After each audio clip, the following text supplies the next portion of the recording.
Kasus kejahatan jalanan di Lampung Tengah masih cukup tinggi. Ini terbukti dari banyaknya penjahat yang ditangkap pada operasi Sikat Krakatau 2024 yang digelar selama 2 pekan terakhir.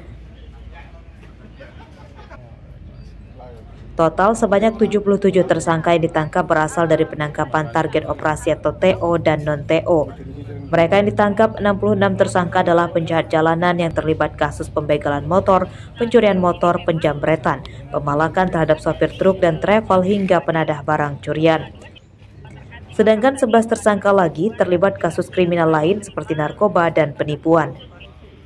Tahun 2024 ini untuk sasaran TO baik orang, tempat, barang maupun perkara 100% terungkap. Bahkan kita bisa non-TO yang cukup besar. Hal ini adalah wujud keseriusan kami dari Polres Lampung Tengah untuk bisa menerjemahkan. Dari para tersangka, polisi menyita barang bukti berupa belasan sepeda motor, 2 mobil pickup, senjata api dan senjata tajam serta sejumlah peralatan untuk mencuri motor.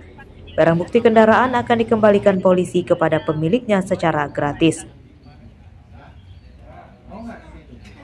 Ya, ternyata sudah setelah itu laporan polisi untuk jarak berapa kembali tersangka dan barang bukti jangan sampai 1 minggu. Terima kasih. Sekitar 1 minggu. Kalau ketemunya agak lama Pak, 1 bulan Pak. Polres Lampung Tengah menyatakan bertekad akan memberantas kejahatan jalanan yang selama ini menghantui masyarakat. Polisi mengimbau warga tidak takut melaporkan kejahatan di sekitar lingkungannya. Polisi berjanji akan melindungi dan merahasiakan identitas pelapor. Ari Susanto melaporkan dari Lampung Tengah. Ini ngomongnya apa nih?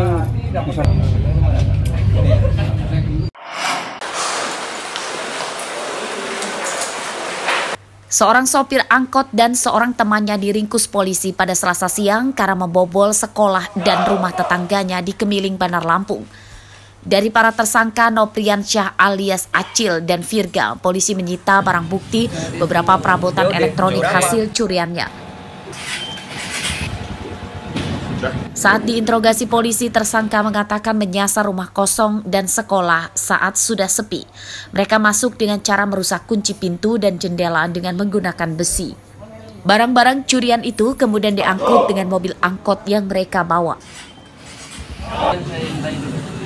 Sekolah mana aja? Udah berapa sekolah yang dulu, Bang? Ya? Jadi untuk barang-barang yang kamu curi itu tidak milih-milih, apa aja yang kamu ambil dalam itu? Milih-milih langsung saya ambil. Terus duitnya buat apa? Duitnya bayar kontrakan dan makan. Jadi mereka ini adalah spesialis pembobol sekolahan dan rumah. Jadi modus operandinya adalah si NA ini alias Acil dan Virga ini modusnya adalah mereka melakukan pencurian dengan menggunakan angkot. Jadi setelah menggunakan angkot, ada yang standby di angkot, terus tersangka yang lain mencongkel pintu sekolah ataupun rumah menggunakan obeng. Setelah itu mereka mengambil barang-barang yang ada di dalam rumah. Nah, saudara Acil ini adalah Berdasarkan catatan polisi, tersangka Nopriansyah adalah residivis kasus yang sama. Penyidikan kasus ini masih akan dikembangkan polisi untuk memburu seorang teman tersangka. Atas perbuatannya, tersangka terancam hukuman 7 tahun penjara. Robi Laste melaporkan dari Bandar Lampung.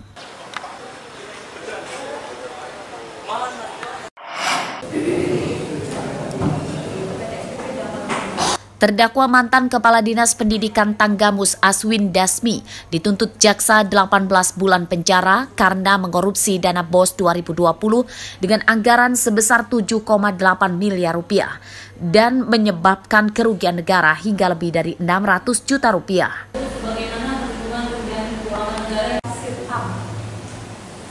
Aswin disidang bersama 3 terdakwa lain yang bersekongkol melakukan korupsi dana bantuan operasional sekolah tersebut. Mereka adalah Bunsir dan Ahmad Ridho yang juga dituntut 18 bulan penjara serta Febriansyah yang dituntut 2 tahun penjara.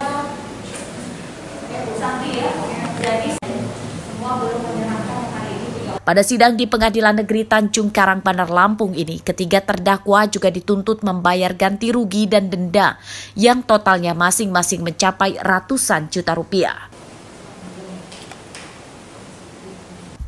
Menurut jaksa, kasus bancakan dana BOS ini dinilai sangat sistematis.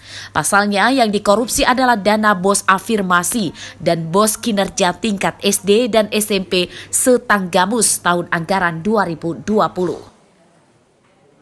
Atau tidak-tidaknya pada tempat lain yang masih termasuk dalam daerah hukum ada tindak pidana korupsi pada Pengadilan Negeri Tanjung Karang yang berwenang memeriksa dan mengadili perkaranya berdasarkan ketentuan pasal 35 ayat 2 Undang-Undang Nomor 46 Tahun 2009 tentang Pengadilan Tindak Pidana Korupsi yang melakukan, yang menyuruh melakukan, dan yang turut serta melakukan perbuatan melakukan penyimpangan dana BOS afirmasi dan kinerja Kabupaten Tanggamus tahun 2020 bertentangan dengan ketentuan pasal 7. Sidang kemudian ditunda dan akan dilanjutkan Selasa pekan depan dengan agenda pembacaan nota pembelaan atau pledoi. Arsadi Saputra melaporkan dari Bandar Lampung.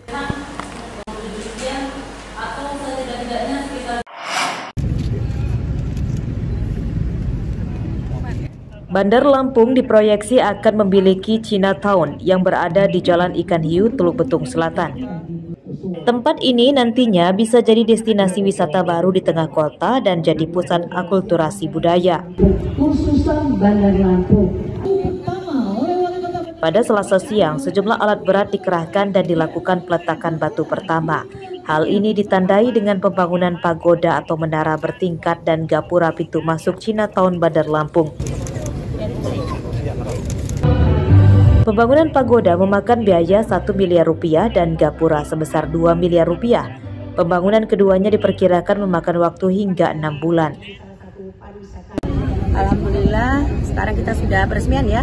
Kita mulai hari ini sampai ke depan, apalagi kan waktunya hanya sebentar nih. Dan insya Allah segera kita suguhkan ke masyarakat Kota Bandar Lampung. Tapi PR kita masih banyak, karena kita masih buat 4 gerbang, ya 4 gerbang juga 2 pintu keluar. Dan juga nanti trotoar, ini semua nuansanya harus kita lakukan secepat mungkin. Pembangunan Chinatown diperkirakan akan rampung seluruhnya pada akhir 2026. Jeffrey Arifin melaporkan dari Bandar Lampung.